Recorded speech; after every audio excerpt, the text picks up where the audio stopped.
Медицинский центр открыт в одном из густонаселенных микрорайонов города Ош. В церемонии открытия приняли участие представители Министерства здравоохранения и социального развития, а также местные власти и жители города.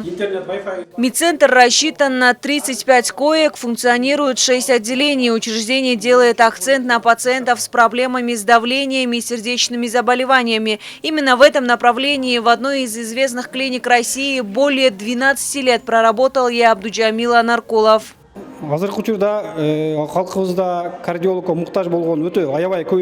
настоящее время у нас большая потребность в кардиологах, ведь из года в год растет количество людей, страдающих повышенным давлением и сердечными заболеваниями. Преимущество центра в том, что он укомплектован опытными специалистами.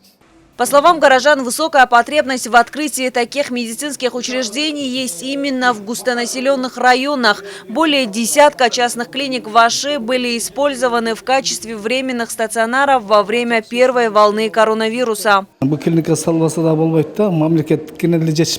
прошлом году, когда болезнь усилилась, государственные больницы были переполнены. И большую помощь населению оказали такие клиники, перепрофилированные во временные амбулатории. Хорошо, что открываются такие центры. Медицинский центр имеет лицензию. Эксперты отмечают, что увеличение числа частных медицинских организаций ведет к улучшению качества предоставляемых медицинских услуг. Открытие такого рода центров способствует возникновению конкуренции между государственными и частными секторами. А от конкуренции, я думаю, и улучшается качество предоставляемых услуг населению. Учреждение обеспечило работой десятки специалистов. Центр снабжен современным медоборудованием, отвечающим международным стандартам. Кроме того, для социально уязвимых слоев населения предусмотрены льготы.